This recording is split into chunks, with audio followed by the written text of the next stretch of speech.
So the other night I went to go put a post hole digger on the back of the tractor, and when I walked around the back, I noticed that I had a piece of wire fencing sticking out of the back tire.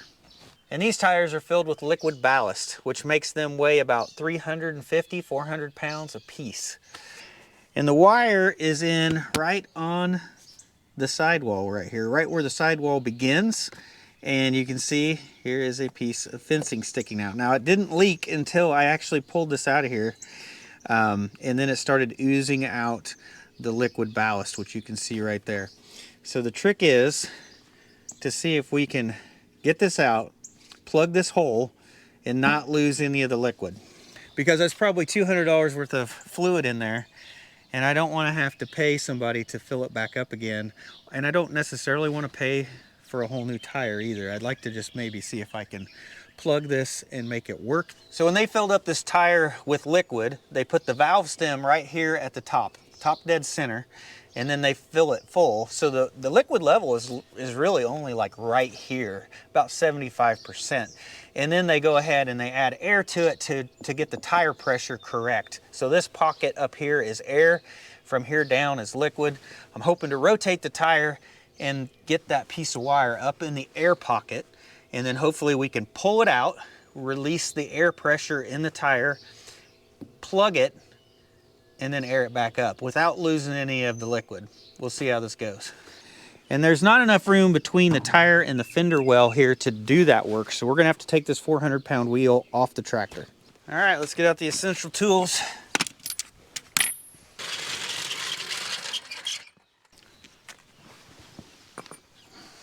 And if it's before 9 a.m., this is definitely essential.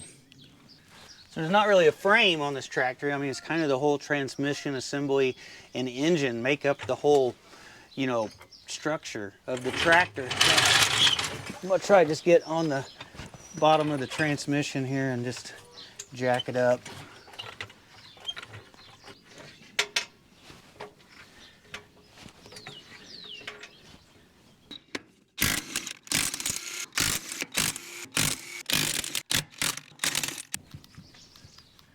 Well, I'm wiggling the whole tractor, so let me lift it a little bit higher. That's a little better. It's coming off. There we go. All right. Trick is to rock it back and forth without it tipping over, right? Try to keep it balanced. If it falls on the ground, it'll be heavy.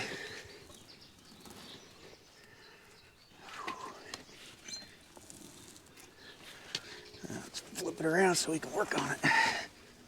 I may have said this earlier, but the hole didn't leak at all until I pulled this wire out. And then it actually just kind of slowly dripped out. Now, since we're higher, this should be air. Oh, there we go. There you go. Piece of field fencing in the tire. Obviously, I didn't get it all picked up the other day when I brush hogged here along the driveway where we cleaned up that old fence row. So I'm gonna go ahead and just let the air out of the tire through this hole. It may take a while, it may take several minutes for this to depressure, and then we can try to fix it. Well, I'll admit I'm impatient. This is the clean out tool where you kind of like saw the inside of that hole and rough it up. So I'm gonna go ahead and do that while it's still depressuring.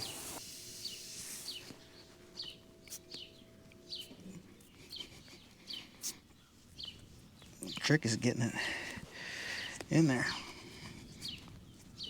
There we go. And there you can see the angle of how that's almost poking straight toward the rim.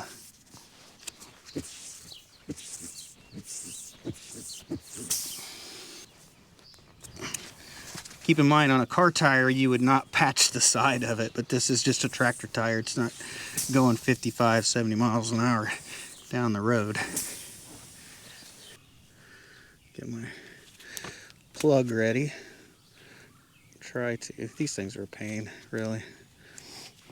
And they're not the most reliable. I'd say we got like a, I don't know, 50% chance, 70% chance this will work.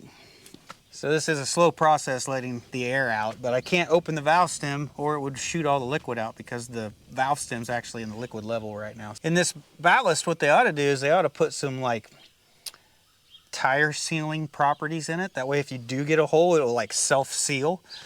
I mean, somebody come up with that product. It's tire ballast, but yet it is self-sealing ballast. That is going to be a money maker right there. So I've considered, when I finish the inside of the workshop, making a wall of shame so that I can hang up all of my stupid mistakes. And I could probably save this piece of barbed wire and hang that on the wall as well. I'm starting to get a fairly good collection of stuff. Hey, I think it finally stopped leaking air. I think we can go ahead and plug it. This is the funnest part.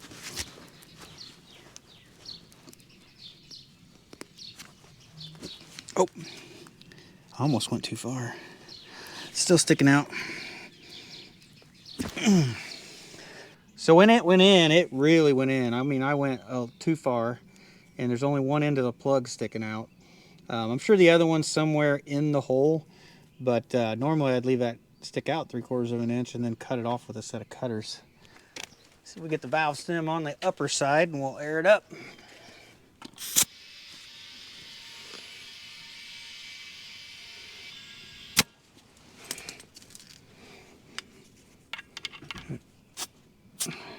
All right, I got pressured up, got soapy water on it, and no bubbles. So I think we can go ahead and put it back on the tractor. Oh, I got it on backwards.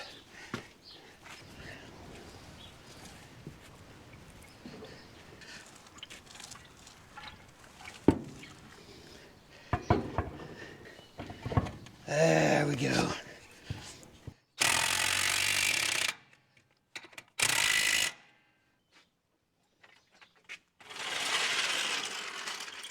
All right, it's the next day now, and I got something new for the tractor.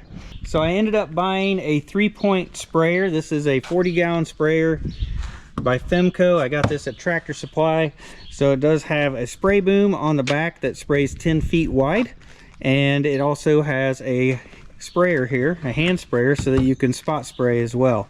And we're going to use this to eliminate the weeds on our gravel driveway. So our driveway is about 1/4 mile long. You can see about half of it here, and then it turns and then it goes all the way up there. And you can see there's grass wanting to grow in the middle, but it also grows in from the sides. You know, the gravel's actually somewhere out in here, and it ends up, by the end of summer, it'll grow in about 2 feet. So we're going to use the sprayer to prevent weeds from growing in the driveway and our equipment laydown areas. We've got a couple areas that are like almost like a gravel parking lot where we park our tractors and our equipment, and sometimes you can't even see the equipment because we have weeds that are like almost chest high. And what we're going to do today is hopefully going to eliminate that from happening this year. So this is what I end up buying. It's probably generic. It's Total Vegetation Control. It says it prevents weeds for up to a year. And it's probably real similar to that Ortho Ground Clear. And this should probably be a once-a-year application. And then hopefully no weeds will grow and everything will look nice. So I recently got a message or a comment from somebody suggesting I use vinegar to kill the weeds, and vinegar will work to kill weeds. So I priced it. White distilled vinegar was $3.75 a gallon. So if I was going to fill up half of this tank, 20 gallons, it's going to be $75, and that's for a one-time application.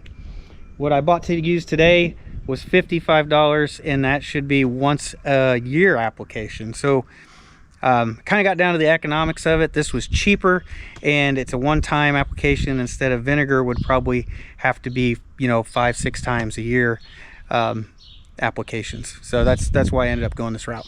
So this sprayer came with a little power cable that connects up to your battery, and then you got an on-off switch that you can keep near you to be able to control it. Now, of course, this is not long enough to reach from the sprayer up to the battery on the tractor. So we're going to end up cutting this. I'm going to splice in a few extra feet and just make it the correct length.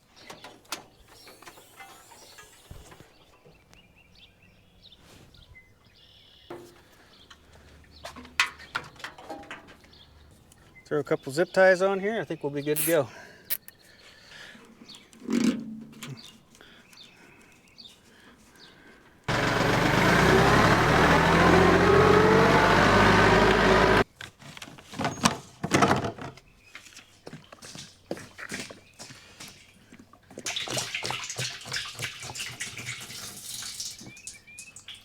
This is says made in the USA on it. I wonder if that, I take it that means the entire thing, not just the lid.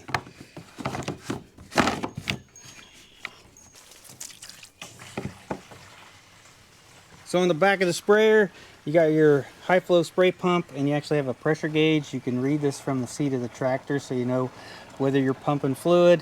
You got two shutoff valves. This one actually goes back into the tank. This recirculates, helps mix everything up.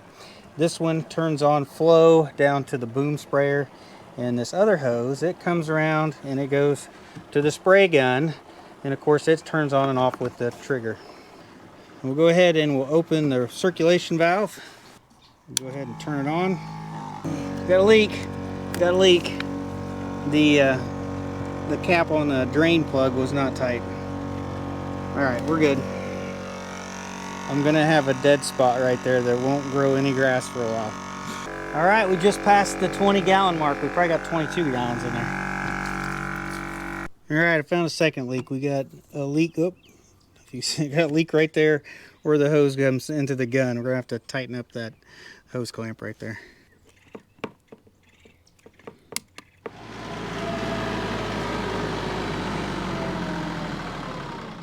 All right, I don't know how far this is gonna shoot. I don't know if I'll be able to reach everything from here. We'll see. Ooh.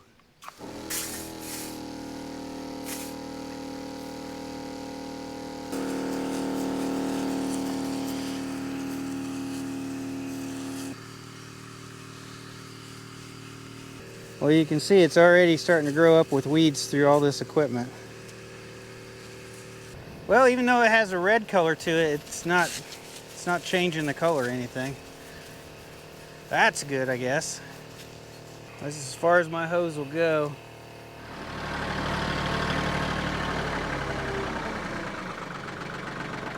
So back here's concrete, but I still got weeds growing through the cracks in the concrete. And these get really tall. You can't even see this disc in the summertime. There's still all the dead weeds. You can still see all of them from last year in here. Not a big fan of how this hose wraps up. The power wire's in the way. You gotta unplug it to take the hose on and off. Looks like a poor design.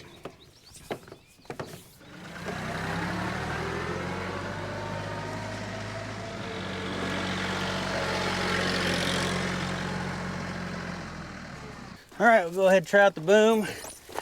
Swing both sides open. It's got 4 nozzles on it. I probably need to lock my sway in place so that I'm not swinging everywhere. Turn on the boom, and then I'll operate it by the switch up here. I forgot to hook the power wire back up. See, that's why I don't like it.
All right, I just finished up. I got all the gravel sprayed. I ended up going down the driveway on one side and then going around again on the other side. So basically like one complete trip back and forth. And I tried to go one more time. I made it about a quarter of the way and I ended up running out. So I ended up mixing almost the perfect amount we needed today. So hopefully in a couple weeks, all the grass along the edge of the driveway will die off and we don't get any growing back this year. But if for some reason we end up having some of this grass start to creep into the gravel and start to grow in, and I need to spray one more time, I've got an idea. So I ended up finding these little brass discs. They're called plug tips, and you can take the tip out of the nozzle, you put this in there, and it will turn that nozzle off. It'll plug it up. So I would basically turn off 3 of the nozzles and just leave the one on the very end on one side, and then I could drive around the driveway and it would only spray, you know, like a 20-inch wide area with the spray as I drove around. And I think that would be like the perfect way to just kind of edge the driveway with this sprayer, you know, just being able to use one nozzle. So that, if that ends up coming up, I'm gonna try that out. These were only like $2, super cheap way to be able to turn off some of these nozzles. So all through the summer, I get comments on all of the weeds I have growing on my property and why can't I keep my property groomed and looking nice. And that equipment laydown area, it was one of the worst spots. I mean, it almost looked like a forest. It had weeds head high, and hopefully this will take care of that problem. Hopefully the driveway will look a lot neater all year long. And hopefully that plug in that tire holds. Hopefully we don't have ballast leaking out and have to buy maybe a new tire. That would be expensive as well. But anyway, I think that's gonna be it for this video, guys. So I'm gonna go ahead and get this all cleaned out, rinsed out. I'm just gonna dump it here on the driveway, run several tanks of water through it, just try to get it all cleaned out as best I can. But I hope you guys have a great day. I'll see you in the next one.